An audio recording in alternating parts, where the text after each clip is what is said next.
আজকের সংক্ষিপ্ত খুতবা হতে যাচ্ছে কোরআনের 52তম সূরা সূরা তুর নিয়ে। এবং যারা এই খুতবা শুনে এই সূরা সম্পর্কে আরও কিছু জানতে চান তারা এই সপ্তাহের ছুটির দিনে এই সূরাটি তিলাওয়াত করতে পারেন, অনুবাদ পড়তে পারেন এবং সম্ভব হলে তাফসিরও পড়তে পারেন। আল্লাহ অনেক সূরার মধ্যে এই বিচার দিবস সম্পর্কে বর্ণনা করেছেন এবং এটি সেই সব সূরাগুলোর মধ্যে একটি, বিচার দিবসের বর্ণনা করার মাধ্যমে। এবং অবশ্যই আমরা জানি বিচার দিবসে কি হতে পারে।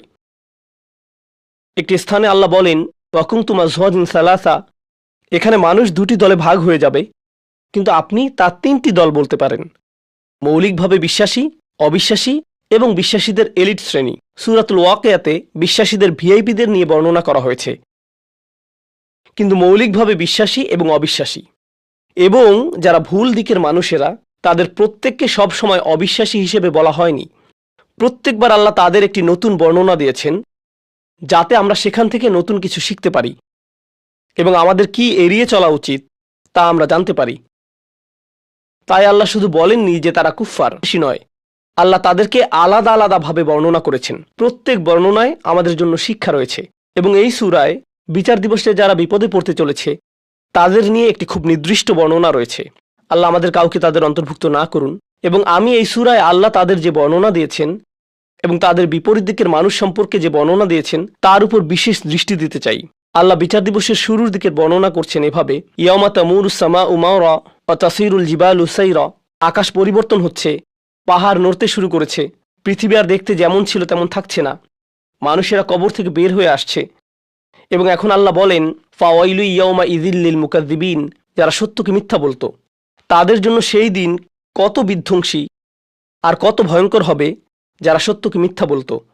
আল মুকাযযিব, যে কেউ তাদের কোনো সত্য বলে এবং তারা বলে না না এটা সত্য নয়, তারা সত্য অস্বীকার করে বা তা মিথ্যা বলে অথবা তা মিথ্যা মনে করে। তাদের মধ্যে প্রথম সূক্ষ্ম বিষয় যা আমি আপনাদের সাথে শেয়ার করতে চাই তা হলো ইকাযযিব এবং মুকাযযিব। একজন ইকাযযিব হচ্ছে মিথ্যাবাদী, মুকাযযিব তার মধ্যে বেশ কিছু বিষয় আছে। প্রথম বিষয়টি হচ্ছে একজন ব্যক্তি যখন সত্যের সম্মুখীন হয়, যখন আপনি সত্য শোনেন, আমি সত্য শুনি এবং আমি তা গ্রহণ করতে চাই না এবং আমি বলি না এটা সত্য নয় এবং আমি শুধু এটা প্রত্যাখ্যান করি, এখন আমি একজন ইকাযযিব নই, আমি একজন মুকাযযিব। তাহলে প্রথম বর্ণনা হলো সত্যকে প্রত্যাখ্যান করা। মুকাযযিব সম্পর্কে দ্বিতীয় জরুরি বিষয়টি হচ্ছে আমি শুধু তা প্রত্যাখ্যানই করিনি, আমি আমার চারপাশের সবাইকে বলছি এটা মিথ্যা। এটা হতে পারে দাওয়া, যেখানে আপনি সবাইকে সত্যের পথে আমন্ত্রণ করছেন। মুকাযযিব হচ্ছে সে যে সত্য গ্রহণ করে না এবং সবাইকে সত্যকে মিথ্যা বলে গ্রহণ করতে নিষেধ করে। তারা একটা নেগেটিভ ক্যাম্পেইন করে এবং তারা একটা বাতিল ক্যাম্পেইন করে। মানে তারা শুধু নিজেরাই সত্যকে প্রত্যাখ্যান করে না, তারা অন্যদেরকেও সত্যকে মিথ্যা হিসেবে গ্রহণ করতে কনভিন্স করে, তারা মিথ্যাকে ছড়িয়ে দিতে চেষ্টা করে, তারাই মুকাযযিব। এটাই হচ্ছে প্রথম বর্ণনা। আমি যা শিখি তা হলো আমি যখন কোনো সত্য শুনি, তা যে কোনোভাবেই হোক না কেন, সেটি একটি শিশু থেকে শুনতে পারি, সেটা একজন মুসলিম থেকে শুনতে পারি, তা আমি যে ব্যক্তিকে পছন্দ করি বা পছন্দ না করি তার থেকে শুনতে পারি, যদি সত্য হয় আমি তা প্রত্যাখ্যান করব না, আমি তা প্রত্যাখ্যান করব না। লোকেরা কেন সত্যকে প্রত্যাখ্যান করে? কারণ শুধু এটা নয় যে তারা খারাপ মানুষ।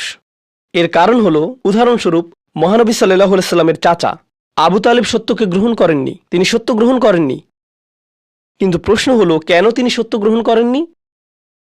কারণ যদি তিনি তা গ্রহণ করেন তার জীবনে অন্যান্য রাজনৈতিক সমস্যা ঘটতে পারে, তার মানুষের সাথে ব্যবসা আছে, তারা ব্যবসা প্রত্যাহার করতে পারে, তার অনেক সামাজিক সম্মান আছে, তার সামাজিক সম্মান ব্যাহত হতে পারে, তার পরিবারে অনেক সমস্যা হতে পারে। তিনি এই সব বিষয়গুলো দেখে বলেন আমি জানি এটা সত্য কিন্তু আমি তা গ্রহণ করতে পারি না, কারণ তার মূল্য অত্যন্ত বেশি, আমি এর জন্য এত মূল্য দিতে পারি না, আমি এটা করতে পারি না। এবং এটা শুধুমাত্র আবু জাহল, আবু তালেব এবং আরও অনেকের সাথে হয়নি, আমি এবং আপনি, যদিও আমরা মুসলিম, তবে মুসলিমদের মধ্যেও এমন হতে পারে। আমরা শুধু বলি লা ইলাহা ইল্লাল্লাহ, আমরা আল্লাহকে একমাত্র উপাস্য রূপে গ্রহণ করে নিয়েছি, আমরা মুহাম্মদ সাল্লাল্লাহু আলাইহি সাল্লামকে নবী বলে গ্রহণ করে নিয়েছি, কিন্তু ইসলামের অভ্যন্তরে আমাদের পরিবারের কেউ এসে আমাদের কিছু সত্য বলতে পারে এবং যদি আমরা তা গ্রহণ করি তাহলে আমাদের বাবা তা পছন্দ করবেন না, অথবা আমাদের ভাই তা পছন্দ করবে না, অথবা যদি আমরা তা গ্রহণ করি আমাদের ব্যবসা ছেড়ে দিতে হতে পারে, অথবা আমাদের কাউকে টাকা ফেরত দিতে হতে পারে, একটি মূল্য প্রদান করতে হবে, তাহলে আমরা সেই সত্যের সাথে কি করি? না, এটা সত্য নয়। না, সেটা ঘটেনি। তাকযীব হচ্ছে রিসালাত, ঈমান, আল্লাহ, এইগুলোই তাকযীব। আপনি প্রতিদিনই তাকযীব করতে পারেন। এবং আপনি জানেন ইংরেজিতে একটা কথা আছে, বেস্ট ডিফেন্স ইজ অফেন্স। ঠিক আছে, আপনি সত্য গ্রহণ করছেন না, আমি সত্য গ্রহণ করছি না, কিন্তু তার জন্য আমাদের একটু খারাপ লাগছে। তো যাতে আমার একটু ভালো লাগে তাই আমি সবাইকে গিয়ে বলি, না, এটা সত্য নয়, আমি এটা গ্রহণ করতে পারছি না কারণ এটা ভুল। কিন্তু আপনি আপনার ভেতর থেকে জানেন যে আপনি ভুল, কিন্তু নিজেকে ভেতর থেকে একটু ভালো লাগানোর জন্য সত্যকে মিথ্যা বলে প্রচার করছেন। এভাবেই আপনি আপনাকে ডিফেন্ড করছেন। এটাই হচ্ছে বিচার দিবসে এক ধরনের মানুষের বর্ণনা, যারা সেদিন তারা যা করত সেটা লুকাতে পারবে না। ওয়াইলু ইয়াউমাইযিল লিল মুকাযযিবিন। এরপরে আল্লাহ তাদের সম্পর্কে দ্বিতীয় বর্ণনা দেন, এবং সূরাটির খুবই ইন্টারেস্টিং ব্যাপার এখানেই। আপনি ভাববেন আল্লাযীনা কাযযাবু বির রিসালাহ কাযযাবু বিন নবী কাযযাবু বিন নার আল্লাযীনা কাফারু বিন নার।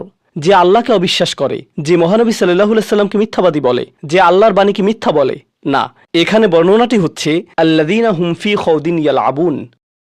তারা ডুবে যায়। আমি এটা ইংরেজিতে ভালো ট্রান্সলেট করতে পারছি না। আরবি শব্দ হচ্ছে খাউদ। তারা খাউদে ডুবে যায় এবং সেখানে খেলতে থাকে। খাউদ। তাহলে চলুন আমি আপনাকে এই শব্দ খাউদ এর উৎপত্তি এবং এর অর্থ সম্পর্কে ব্যাখ্যা করি, এবং আমরা এই শব্দ থেকে কি শিখতে পারি দেখি। ইস্তিখাদ আল মা, এই শব্দের মূল অর্থ হলো আপনি কোনো জিনিসকে পানিতে ডুবান। যখন আপনি কোনো প্রাণীকে পানিতে ডুবান, এটাই হলো ইস্তিখাদা। যদি আপনি পানিতে হাঁটেন এবং আপনার জামাটা হাঁটু পর্যন্ত পানিতে ভিজে যায়, খাউদিল মা, আর আপনি পানিতে নিজেকে ডুবিয়ে ফেললেন। আর যখন আপনি পানিতে নিজেকে ডুবিয়ে ফেলেন, তারা বলে থাকে ইখতাদাল মারআ, যেমন একটি পশুর চারণ ক্ষেত্র, যেখানে ভেড়া এবং ছাগল চড়ে বেড়ায়, সেখানে অনেক ঘাস, তারা অনেক ঘাস খেতে পারে। যদি সেখানে অনেক ঝোপঝাড় থাকে, এখন যদি পশুরা সেখানে যায় তাহলে সেই ঝোপঝাড়ে আটকে যাবে। তার মানে হলো চারণভূমিতে খাউদ আছে। চলুন এখন মিখওয়াদ শব্দটি নিয়ে কথা বলি। আগের দিনগুলোতে যখন তারা কোনো পানীয় পরিবেশন করত, একটা বড় চামচ ব্যবহার করত। তারা চামচটিকে পাত্রে ডুবিয়ে পানি ঢেলে দিত, এবং তারা একটি মুক্তার জন্য এই শব্দটি ব্যবহার করত, কারণ মুক্তা পাওয়ার জন্য আপনাকে পানির গভীরে যেতে হবে। তারপরে এই শব্দটি অলংকারিকভাবে ব্যবহার হয়েছে। তারা এই শব্দটি এভাবেই ব্যবহার করত, ফাখাদা ফিল কালাম। যখন আপনি একটি বিষয়ের গভীরে যাবেন এবং এই বিষয়টি নিয়ে কথা বলতেই থাকবেন, মানে আপনি ওই বিষয়টিতে ডুবে আছেন। যেমন কিছু লোক বা আপনাদের মধ্যে কেউ গেম খেলেন, অনলাইন গেম খেলেন, এবং তারা সবসময় গেমের মধ্যে থাকে, তারা গেমে ডুবে থাকে। কেউ গাড়ি পছন্দ করে, তারা সবসময় গাড়ি নিয়ে কথা বলে, গাড়ি নিয়ে চিন্তা করে। তাদের ফোনের ওয়ালপেপার গাড়ির ছবি, তারা সবসময় গাড়ির আপডেট দেখেন। এই ব্যক্তিটি গাড়িতে খাউদ হয়ে আছে। খাউদের প্রধান অর্থ হল কিছুতে পুরোপুরি ডুবে থাকা। আধুনিককালে এই শব্দটিকে কোনো কিছুতে আসক্ত হওয়ার জন্য ব্যবহার করা হয়।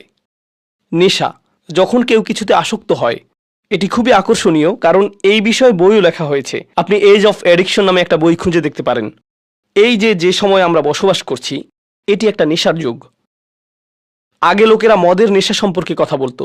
যারা জুয়া খেলে তারা একবার নয়, বারবার ফিরে আসে। তারা তাদের বাড়ি হারায়, পরিবার হারায়, এবং তারা এটা বন্ধ করতে পারে না। মাদক একটি নেশা হতে পারে। বহু লোক ইতিমধ্যে জানতে পারেন যে বিশ্বের নামকরা সামাজিক মিডিয়াগুলো, যেমন ফেসবুক, ইনস্টাগ্রাম, এই সংস্থাগুলো প্রথম তৈরিতে তারা বিশ্বের শীর্ষ ক্যাসিনোগুলোতে গিয়েছিল, কারণ তাদের অ্যাপ্লিকেশনগুলোর অ্যালগোরিদম এমনভাবে করা হয়েছে যেটা নিশ্চিত করে যে তাদের ব্যবহারকারীরা অ্যাপে থাকে। তারা চায় না যে আপনি টিকটক অন করেন এবং তা বন্ধ করে দেন। তারা চায় যে আপনি এটা অন করেন, সোয়াইপ করেন, আবার সোয়াইপ করেন, আবার সোয়াইপ করেন, এবং করতেই থাকেন। এই অ্যালগোরিদম বানাতে তাদের মানুষের আচরণ অধ্যয়ন করতে হয়েছিল। তাই তারা ক্যাসিনোতে গিয়েছিল এবং সেখান থেকে সেরা সাইকোলজিস্ট নিয়ে আসে, কারণ ক্যাসিনো শিল্প প্রথমে সাইকোলজিস্ট নিয়োগ দিয়েছিল যাতে লোকেরা স্লট মেশিনে বসে টাকা বের করতে পারে। তাদের উদ্দেশ্য ছিল আমাদেরকে সেখানে কতটুকু সময় ধরে রাখতে পারে, কারণ তারা সেখানে আমাদেরকে যত লম্বা সময় সম্ভব ধরে রাখতে পারবে আমরা আরও বেশি আসক্ত হব। যারা লাস ভেগাসে ক্যাসিনো শিল্পের হিউম্যান বিহেভিয়ার তৈরি করেছিলেন, সেই একই লোকদের সিলিকন ভ্যালিতে নিয়ে আসা হয়েছিল সোশ্যাল মিডিয়ার ইউজার বিহেভিয়ার মডেল তৈরি করতে। কারণ তারা জানে যদি আপনি সবচেয়ে আসক্ত হন তখন তারা আপনার থেকে সবচেয়ে বেশি প্রফিট করতে পারবে। যদি আপনি নেশায় ডুবে যান এবং আপনি বের হতে পারবেন না, যদি আপনি নেশায় ডুবে যান তখন আপনি বের হতে পারবেন না, এবং আপনি যদি এটা আবার করতে না পারেন তাহলে আপনি আপনার ভেতরে কিছুই নেই এরকম একটা অনুভব করবেন। সে মদ পান করে এবং সে মনে করে সে ভালো ফিল করছে, সে চলে যায়, তার 1 ঘন্টা 2 ঘন্টা পর আবার মদ খেতে ইচ্ছা করে, তার আবার একটা চাহিদা তৈরি হয়, আমাকে আরেকটা দিন আরেকটা দিন। তাদের পেট ব্যথা করতে থাকলেও তারা মদ পান করে যায়, তারা অর্ধেক ঘুমন্ত অবস্থায় থাকলেও মদ পান করে থাকে, তারা ঘুম থেকে উঠে এসেও মদ পান করতে চায়। এটি অনলাইন অন্যান্য নেশা এবং বিনোদনের নেশার ক্ষেত্রেও সত্যি। কিছু লোক চলচ্চিত্রে আসক্ত, নেটফ্লিক্সে কিছু লোক আসক্ত, স্পোর্টসে কিছু লোক আসক্ত। এই নেশা পরবর্তীতে আল্লাহ সত্যের সম্পর্কে কথা বলেছেন। যখন সত্য আসে, কোরআনে যে সত্য সম্পর্কে বলা হয়েছে, আপনাকে এই বাস্তবতার সাথে ডিল করতে হয়, আপনাকে আপনার কাজের জন্য দায়িত্ব গ্রহণ করতে হয়। আমি কিভাবে আমার দিন কাটাচ্ছি তার ব্যাপারে যত্নশীল হতে হয়, কিভাবে আমি আমার রাত কাটাচ্ছি তার ব্যাপারে যত্নশীল হতে হয়। আমার নিজের ব্যাপারে দায়িত্ব আছে, আমার আল্লাহর জন্য দায়িত্ব আছে, আমার নিজের পরিবারের জন্য দায়িত্ব আছে। আমাকে এই সবগুলো ব্যাপারে যত্নশীল হতে হবে। কিন্তু আপনি যদি এই সত্যকে গ্রহণ করতে না চান এবং আপনি বাস্তবতা থেকে পালিয়ে বেড়াতে চান, আপনি নিজেকে হারিয়ে ফেলেন এবং কোনো একটি বিষয়ে আসক্ত হয়ে যান এবং এভাবে আপনি আসক্তিতে ডুবে যান। আপনি জানেন কিছু মানুষ কি করে? কোনো একটি গ্যাদারিংয়ে কিছু শুনলে, মনে করেন 8 জন মানুষের একটি সমাবেশ, ফ্যামিলি গেট টুগেদার, তারা সেখানে বসে কথা বলছে এবং সেখানে কোনো একজন আল্লাহর দ্বীনের ব্যাপারে কথা তুলল, সে দ্রুত সেই বিষয়টি পরিবর্তন করে ফেলবে এবং সে চাইবে একটি অন্য বিষয়ে কথা বলতে, কারণ সে জানে সে কোন বিষয়ে কথা বলতে চাইবে। ওহ না না না, জানো ইউএফসি ফাইটে কি হয়েছে, এই খেলাটিতে কি হয়েছে, এই ছবিটিতে কি হয়েছে, ও আল্লাহ সেগুলো কত ভালো ছিল, এবং আমি এভাবে কথা বলতে থাকি। তারা যদি দিন সম্পর্কে কথা বলে তবে তারা দিনকে একটা মজার ছলে কথা বলে, এই বিষয়ে কথা বলাটা একটু ফান। তখন আল্লাহ বলেন, হাত্তা ইয়াখুদু ফি হাদিসিন গায়রিহি, তাদের সাথে ততক্ষণ কথা বললেন না যতক্ষণ পর্যন্ত তার অন্য বিষয়ে ডুবে না যায়, তারা অন্য বিষয়ে ডুবে না যায়। এখন আমার আপনার নিজেদেরকে জিজ্ঞাসা করা উচিত, এটা মানুষের সম্পর্কে সমালোচনা নয়, এটা আমি এবং আপনি আমাদের সম্পর্কে যা ভাবি তাই। আমি প্রতিদিন যে বিষয়ে ডুবে থাকি, এর কি কোনো উদ্দেশ্য আছে, নাকি আমরা আসলে শুধু এদিক ওদিক ঘুরে বেড়াচ্ছি? এই প্রশ্নটি আমি আমাকে জিজ্ঞেস করতে চাই। বিচার দিবসে আল্লাহ বলবেন, বিচার দিবস সম্পর্কে আল্লাহ বললেন, ইয়াউমা ইযিল্লিল মুকাযযিবিন আল্লাযীনা হুম ফি খাউদিন ইয়ালআবুন, তারা বিভিন্ন বিষয়ে ডুবে আছে এবং সেই বিষয়ে এদিক ওদিক ঘুরে বেড়াচ্ছে, তারা শুধুই ঘুরে বেড়াচ্ছে। এবং প্রতিবার যখন কোরআন তাদেরকে ডাকে, সত্য তাদেরকে ডাকে, সব কিছু দায়িত্ববোধ, কারণ বিচার দিবস মানেই দায়িত্ববোধ, তাই নয় কি? বিচার দিবস হচ্ছে একটি কোর্ট, এবং এই কোর্টে কি হয়? বিচারক বলেন আপনি যা করছেন তার জন্য আপনিই দায়ী। আপনাকে কোর্টে নিজেকে উপস্থাপন করতে হয়, এবং যারা জানে যে তাদের সামনে একটি বিচারের দিন আসছে, তাদের জন্য একটি বিচার অপেক্ষা করছে, তারা সেই বিচার দিনের জন্য প্রস্তুতি গ্রহণ করে। এটাই এই জীবনে হয়, এটাই বিচার দিবসের জন্য সাধারণ যুক্তি। কিন্তু যেই ব্যক্তি সেই ট্রায়ালের জন্য প্রস্তুত নয়, তারা শুধু খেলে বেড়াচ্ছে, তারা গেমে আসক্ত, তাহলে তারা সেই বিচার দিনে খুবই বিপদে পড়বে। এবং কেউ কেউ বলে, এই বিচার দিবস আগামীকাল, বিচার দিবস আগামী সপ্তাহে, তাড়াতাড়ি এই দিনের জন্য প্রস্তুতি গ্রহণ করো। কিন্তু আপনি তৈরি নন, আপনি আপনার কাজ শেষ করেননি, সেই দিন কি আপনার বিপক্ষে হতে যাচ্ছে? আরে যান, আমাকে খেলতে দেন। এটা সত্য নয়। ওহ, এই মানুষগুলো খুব বেশি, আসলেই খুব বেশি, তারা খুবই নেতিবাচক, আমাকে আমার মতো থাকতে দিন। আপনি জানেন, এমন একটা সময় ছিল যখন দার্শনিকেরা ক্যাপিটালিজম, কমিউনিজম, অ্যাথিজম এইগুলো নিয়ে কথা বলতো। এখন আমরা একটা নতুন পৃথিবীতে, আপনার ইমোশনই আপনার নতুন ধর্ম। আমাকে একটু ভালো থাকতে দিন তো, আমি শুধু ভালো থাকতে চাই, আমাকে আমার মতো থাকতে দিন। আপনি জানেন বিচার দিবসে আল্লাহ এমন একটি বর্ণনাই দিয়েছেন, আল্লাযীনা হুম ফি খাউদিন ইয়ালআবুন, যখন কোনো মানুষ কোনো কিছুতে ডুবে যায় তখন সে আর অন্য কিছুতে যেতে চায় না, সে ওখানে আটকে পড়ে, তারা একই জায়গায় থাকে। যখন কোনো মানুষ কোনো কিছুতে আসক্ত হয়, তখন আপনি তাকে 1 বছর আগেও যেখানে দেখেছেন এখনও ঠিক সেখানেই দেখবেন। আপনি জানেন, যখন মানুষ কোনো কিছুর পরিবর্তন করে না, আল্লাহ তাদেরকে পরিবর্তন করেন। আল্লাহ বলেন, ওয়াল্লাযীনা ইয়াওমা ইউদআউনা ইলা নারি জাহান্নামা দাআ, তখন আল্লাহ তাদেরকে জাহান্নামের আগুনের দিকে ঠেলে দেন। তাদেরকে ঠেলে দেয়া হয় কারণ তারা নিজেরা নড়ে না, তারা যেতে চায় না। হাযিহিন নারুল্লাতী কুনতুম বিহা তুকাযযিবুন, এই হচ্ছে জাহান্নাম যাকে তোমরা মিথ্যা বলতে। আফাসিহরুম হাযা, যদি আমি বলি এটা কি জাদু? আও আনতুম লা তুবসিরুন, তুমি কি দেখছো না? কারণ আমি কোনো আগুন দেখতে পাচ্ছি না। হে আস্তাগফিরুল্লাহ বলো, এগুলো করো না। আমাদেরকে আল্লাহকে ভয় করা উচিত, আমাদের বিচার দিবসকে ভয় করা উচিত। ও হ্যাঁ, আমার আগুন ভয় করা উচিত, কিন্তু আমি তো কোনো ধোঁয়া দেখতে পাচ্ছি না, আমি তো তাপমাত্রা বাড়তে দেখছি না। আল্লাহ বলেন এটা মিথ্যা। যখন বিচার দিবস আসবে, আও আনতুম লা তুবসিরুন, তুমি এটা দেখবে না। ইসলাউহা ফাসবিরু আলা তাসবিরু সাওয়াউন আলাইকুম ইন্নামা তুজজাউনা মা কুনতুম তা'মালুন। এখন যাও এর ভিতর এবং এটা উপভোগ করো। তুমি এটা সহ্য করতে পারো বা না পারো, এটা কোনো ব্যাপারই না, এটার এখন কোনো মূল্যই নেই। আমি এখন এই খুতবাটিকে ছোট করে আনতে চাই। অন্যদিকে এই মানুষের বিপরীত দিকে কিছু মানুষ থাকবে যারা বিচারের দিনে কোনো ধরনের বিপদে পড়বে না। আল্লাহ বলেন ইন্নামাল মুত্তাকিনা ফি জান্নাতিন ওয়া নাঈম। যে মানুষের তাকওয়া ছিল তারা জান্নাতে যাবে এবং সেখানে আরাম করবে। আয়াতের পরবর্তী অংশটি হচ্ছে জান্নাতের বর্ণনা। এটা নিয়ে হয়তো পরবর্তীতে কখনো কথা বলবো, কিন্তু আমি চাই আপনারা এই বিষয়টি নিয়ে চিন্তা করুন। মুত্তাকিন বলতে আসলেই কি বোঝায়? মুত্তাকিন শব্দটা আমরা সবসময় শুনে থাকি আমাদের তাকওয়া থাকা উচিত, আমাদের তাকওয়া থাকা উচিত। তো তাকওয়া শব্দটি এসেছে ওয়াকায়া শব্দ থেকে। আপনার জানা উচিত ওয়াকা মানে হচ্ছে প্রতিরোধ করা। এখান থেকে যে শব্দটি এসেছে, আমরা দোয়াতে এই কথাটা বলে থাকি ওয়াকিনা আযাবান নার। তাকওয়া একই শব্দ। ওয়াকিনা আযাবান নার মানে হচ্ছে আমাদেরকে বিচার দিবসের শাস্তি থেকে রক্ষা করুন। আল্লাহ বলেন কু আনফুসাকুম ওয়া আহলিকুম নার, তোমাকে এবং তোমার পরিবারকে জাহান্নামের আগুন থেকে রক্ষা করো। ইত্তাকা বা মুত্তাকি হচ্ছে সে যে নিজেকে রক্ষা করে। যখন আপনি বাসায় যান দরজা বন্ধ করেন, যখন হাঁটতে যান তখন দরজায় তালা দেন, এর মানে আপনি একটু তাকওয়া অবলম্বন করেছেন, কারণ আপনি নিজেকে রক্ষা করেছেন। তাই মাঝে মাঝে আমরা তাকওয়াকে আল্লাহর ভয় বলে অনুবাদ করে থাকি। আরবিতে ভয় হচ্ছে খৌফ, খাশিয়া। এছাড়া আরবিতে ভয় বোঝাতে আরও অনেক শব্দ ব্যবহার হয়ে থাকে, তো তাকওয়া সেগুলোর মধ্যে একটি। আসলে তাকওয়া বলতে বোঝায় যখন আপনি নিজেকে সতর্ক থাকার মাধ্যমে রক্ষা করেন। ধরুন যখন কোনো মানুষ হজে যায়, আল্লাহ বলেন অতাজাওয়াদু ফাইন্না খায়রাজ যাদ আত-তাকওয়া। হজে যাওয়ার সময় আপনি আপনার প্রয়োজনীয় জিনিসগুলো নিয়ে যাচ্ছেন, কারণ আপনি জানেন বেস্ট প্রভিশন ইজ প্রিকশন, আপনাকে রক্ষা করার জন্য। এটা দিয়েই তাই বিভিন্ন জিনিসও বোঝায়। এখন এই শব্দটি এই আয়াতে কি বোঝাচ্ছে? মানুষ যারা নিজেদেরকে রক্ষা করে, যখনই তারা দেখে যে তারা কোনো একটি আসক্তিতে জড়িয়ে যাচ্ছে, তখন তারা বলে আমাকে এখান থেকে নিজেকে সরিয়ে আনতে হবে। যখন তারা দেখে তাদের সঙ্গীগুলো কোনো একটি বিষয়ে আসক্ত হয়ে যাচ্ছে, তখন সে বলে ও না না, আমাকে এখান থেকে নিজেকে রক্ষা করতে হবে। তাই তারা সব সময় নিজেদেরকে সেসব সঙ্গ থেকে সরিয়ে নিচ্ছে, যেসব সঙ্গে থাকলে তারা কোনো আসক্তির দিকে জড়িয়ে যেতে পারে। তারা সব সময় আমাদের আশেপাশে আছে, আমরা কেউই নিরাপদ নই।